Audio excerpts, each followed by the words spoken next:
Okay, we're on to chapter 14, drugs for the treatment of seizure disorders.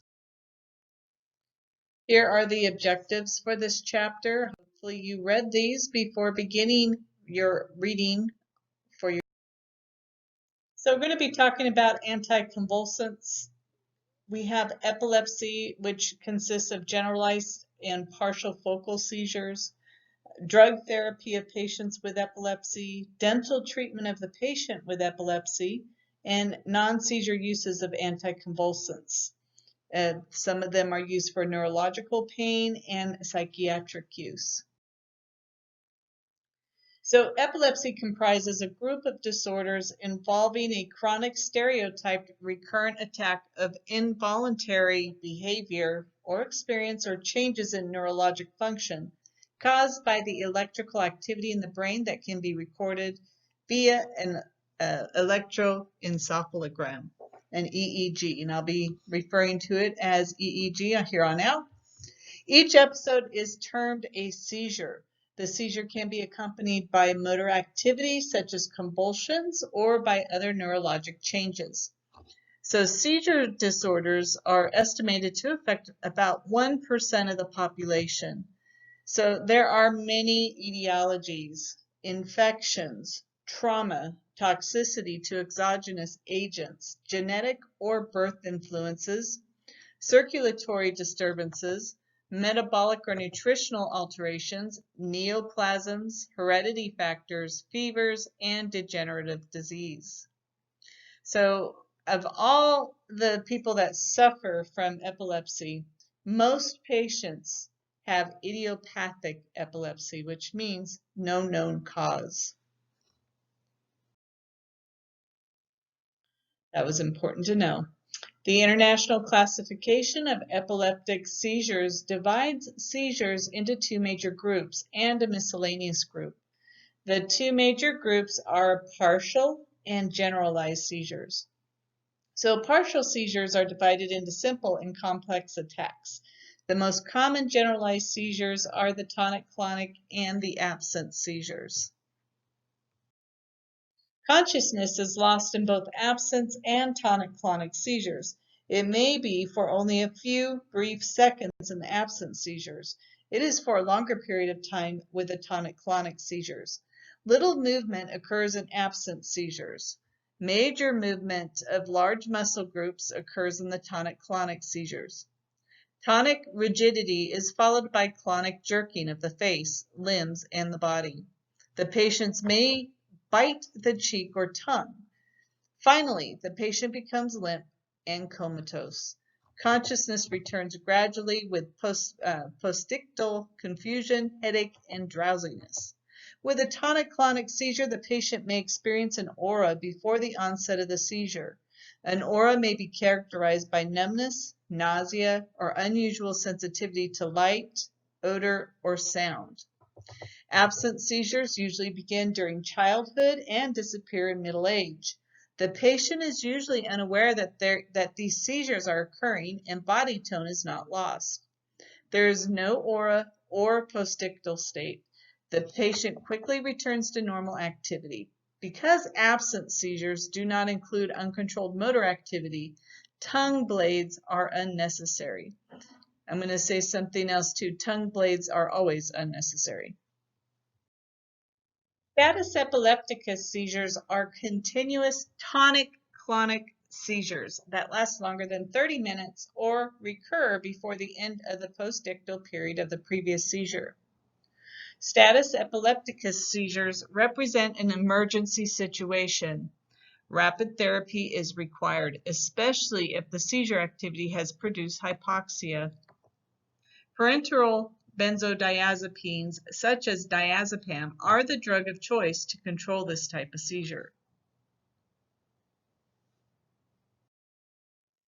Partial epilepsies involve activation of only part of the brain, and the location of the activity determines the clinical manifestations.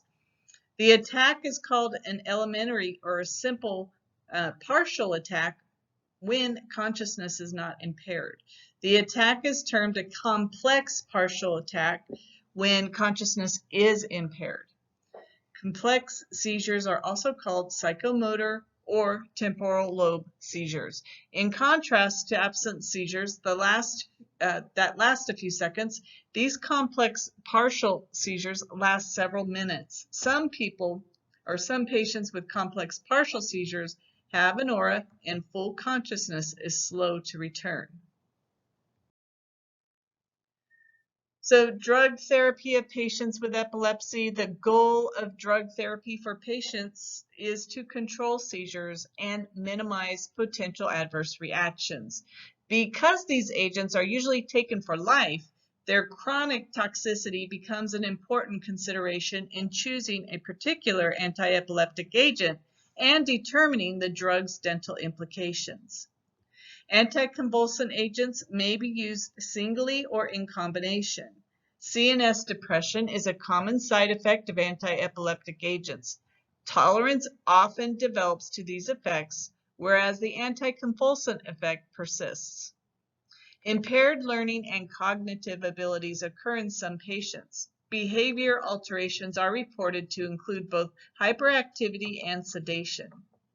Another CNS side effect is exacerbation of a seizure type that is not being treated.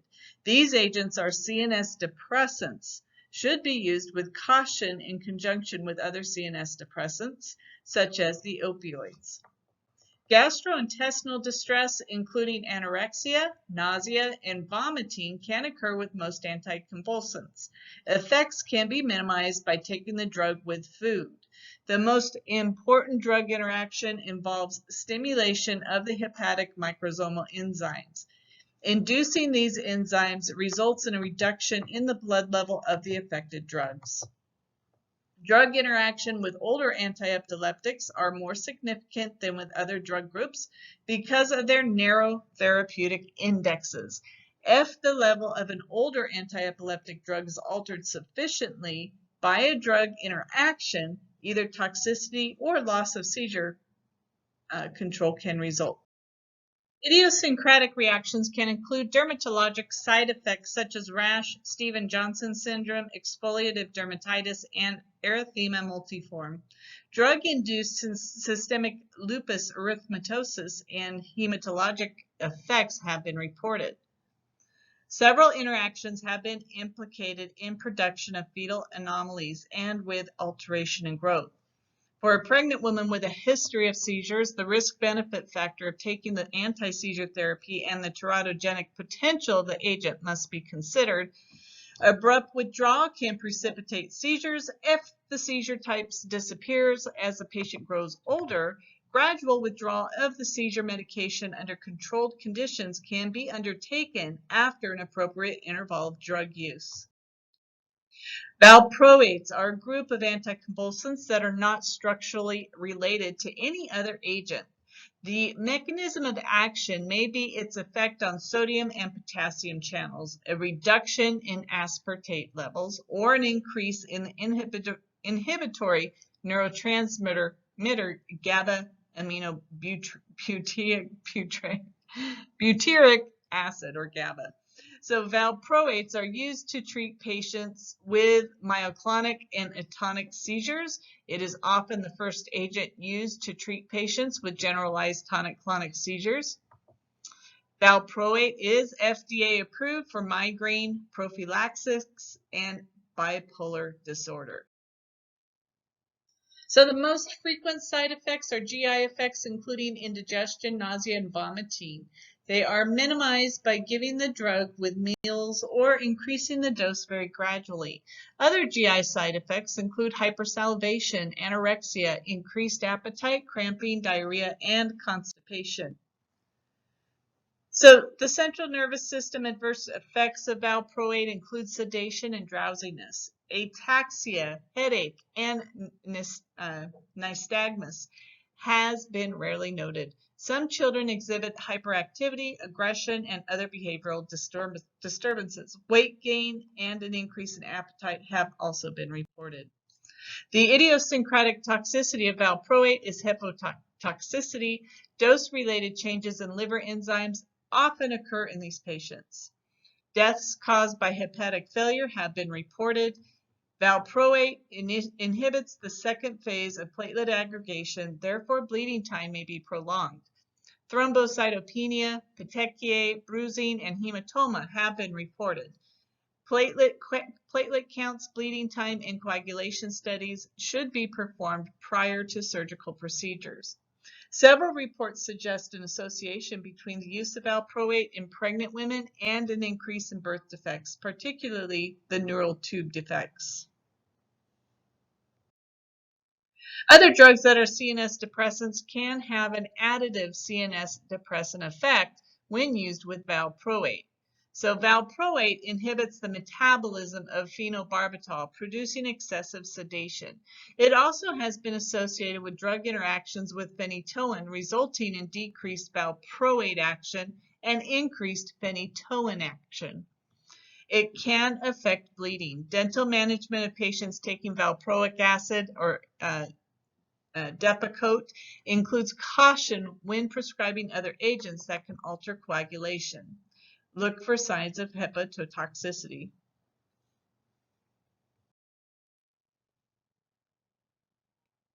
Lamotrigine belongs to the class of sodium channel blocking anti-epileptic drugs. Inactive sodium channels. This agent is better tolerated in elderly patients newly diagnosed with partial or generalized seizures. It is also used in children with absent seizures because it is better tolerated. It is also FDA approved for maintenance therapy of bipolar disorder. It can also improve depression in some patients with epilepsy. The adverse reactions associated with lamotrigine therapy are similar to most other anti-epileptic drugs. Carbamazepine can reduce lamotrigine levels. Valproate increases lamotrigine levels more than twofold.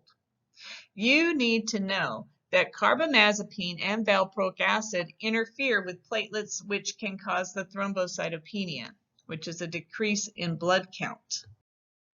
So the exact mechanism of action of levetiracetam is unknown. It is thought to inhibit presynaptic calcium channels, which is believed to impede impulse conduction across synapses.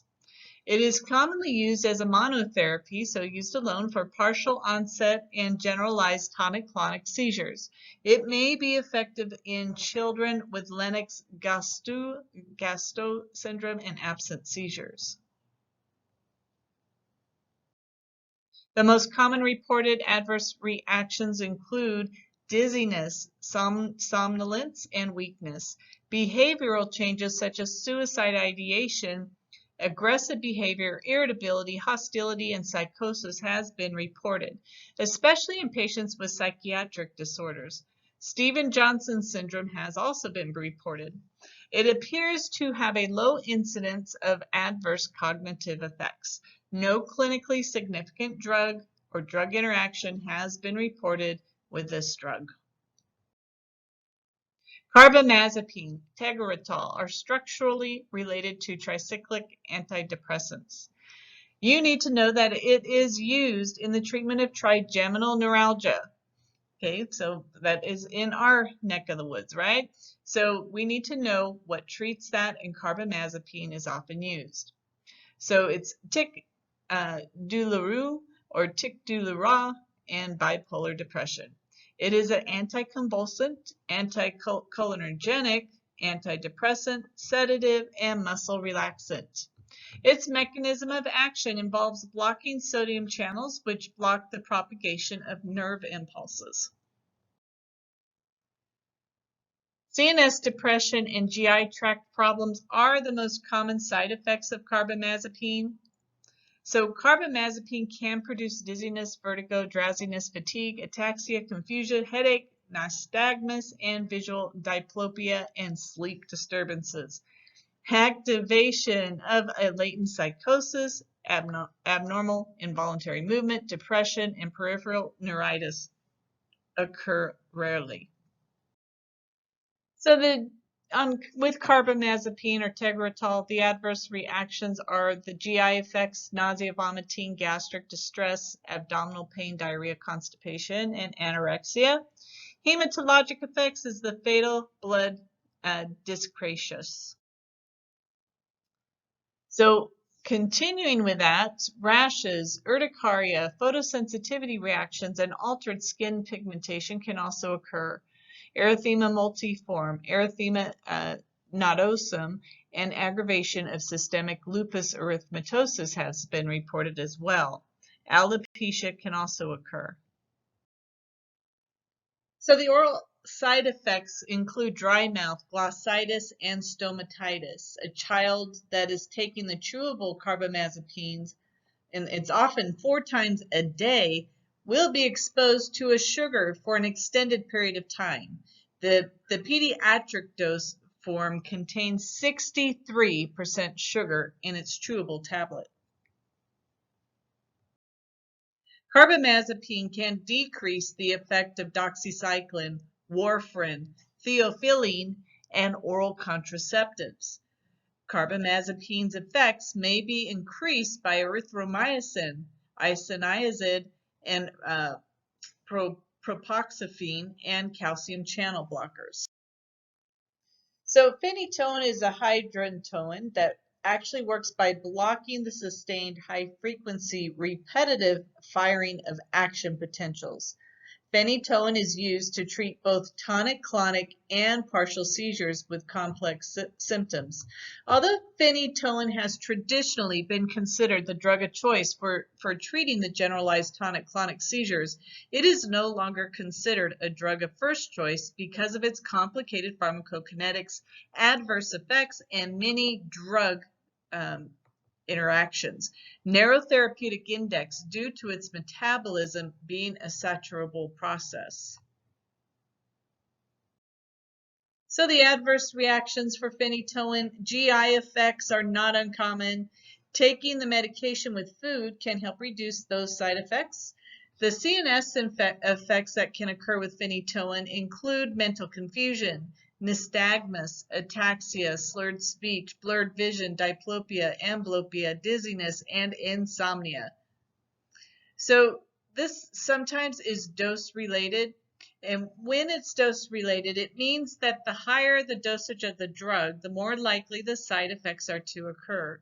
So the side effects can therefore be controlled by reducing the dose of phenytoin. Dermatologic effects include skin reactions that range from rash to exfoliative dermatitis, lupus erythematosus, or Stevens-Johnson syndrome. Some patients have hypertrichosis on the trunk and face. Vitamin deficiency produced by phenytoin may involve vitamin D and folate. Osteomalacia may result from interference with the vitamin D metabolism. So knowing that there is a possibility of a vitamin deficiency related to the ingestion of phenytoin is important to us because the first symptom of folate deficiency may be oral mucosal changes such as ulcerations or glossitis. Maternal ingestion of phenytoin is associated with fetal hydantoin syndrome. It includes craniofacial anomalies, microcephaly, nail and digit hypoplasia, limb defects, growth deficiency, and mental retardation. Thickening of facial structures and coarsening of facial features has also been noted. Okay, so by this point in time in your dental hygiene education, you have heard about phenytoin causing gingival enlargement or gingival hyperplasia. Gingival enlargement actually occurs in approximately 50% of all chronic users. Symptoms often begin as painless enlargement of the gingival margin, and the gingiva is pink and doesn't bleed easily unless other factors are present. With time, the interproximal papilla become involved and finally coalesce to cover even the occlusal surfaces of the teeth. The hyperplasia is more commonly located in the anterior rather than the posterior surfaces and the buccal rather than the lingual surfaces of the maxilla. So the patient may experience tooth movement, which may result in loss of teeth. So overall, the better the patient's oral health, oral hygiene, the less likely the lesions are to occur or the less severe they'll be. Scrupulous oral hygiene may delay the onset or reduce the rate of formation of enlargement. Avoiding irritating restorations may also reduce enlargement. However, even with ideal oral hygiene, enlargement is not always totally preventable, and once it has formed, it is not easily removed. So the cause of phenytoin gingival enlargement is unknown. The management of phenytoin-induced gingival enlargement requires consultation between dental personnel and the patient's physician. Some possible alternatives include the following: choose another anti-epileptic drug, discontinue phenytoin, improve oral hygiene, consider gingivectomy, and consider other drugs. Patients who have discontinued phenytoin will experience a decrease in gingival enlargement over a 1-year period, so it doesn't go away overnight. Surgical interventions should wait until at least 18 months after cessation of therapy. In cases requiring surgery, if the patient continues on phenytoin, enlargement quickly returns in most cases. Although many types of drugs such as diuretics, corticosteroids, mouthwashes, vitamin C, folic acid, and antihistamines have been tried in the treatment of this condition, none has ever shown to be effective. Ethosuximide is the drug of choice for the treatment of generalized absence seizures. It is ineffective, though, in partial seizures with complex symptoms or in tonic-clonic seizures. In the treatment of mixed seizures, agents effective against tonic-clonic seizures must be used in addition to ethosuximide. GI adverse effects can include anorexia, gastric upset, cramps, pain, diarrhea, and nausea and vomiting. CNS adverse effects can include drowsiness, hyperactivity, headache, and hiccups. Ethosuximide has been associated with blood dyscrasias and positive direct Coombs test, systemic lupus erythematosus, and Stevens-Johnson syndrome and hirsutism. Oral effects can include gingival enlargement and swelling of the tongue. So clonazepam or Klonopin is used as an adjunct to treat absence seizures not responsive to ethosuximide. Drowsiness and ataxia occur often. Behavioral disturbances and adverse neurologic effects can then occur. Other side effects reported relate to the GI tract and to the dermatologic and hematologic systems. Oral manifestations include increased salivation, coated tongue, dry mouth, and sore gums. Clobazam is used as an adjunctive treatment for seizures associated with Lennox-Gastaut syndrome in patients older than 2 years. The most common adverse effect includes somnolence, pyrexia, lethargy, drooling, and constipation. It can also cause anterograde amnesia, ataxia, and withdrawal symptoms. It is classified as a Schedule IV controlled substance. So, felbamate or felbitol is a newer anticonvulsant that is an antagonist to glycine. It is used as an adjunct or monotherapy for partial seizures with or without generalizations. Adverse reactions can include bone marrow depression, agranulocytis, and aplastic anemia, and severe hepatitis. Antiepileptic agents, gabapentin. You will see this in clinic quite often. They're not necessarily taking it for epilepsy. So another name for that is Neurontin. It's a GABA analog, but it does not interact with GABA receptor. It is used as an adjunct treatment of partial seizures with and without generalizations in adults and children 3 years of age or older. Adverse reactions include somnolence, dizziness, ataxia, fatigue, nystagmus, blurred vision, and confusion. Edema, weight gain, and movement disorders have also been reported. So the dental team should not treat a patient who has had a history of seizure disorders without reviewing the management of the patient with epilepsy, including the procedures for handling a patient experiencing tonic-clonic seizures. Preventative measures include a detailed seizure history, treatment planning to avoid excess stress and missed medications, and reduction of the entire dental office staff. Management of the patient experiencing tonic-clonic seizures should include moving the patient to the floor if possible, tilting the patient's head to one side to prevent aspiration, and removing objects from the patient's mouth before the seizure to prevent fractured teeth. The use of a tongue blade is not recommended because the blades may split and produce additional trauma in the oral cavity. So that is it, and hopefully you made it through.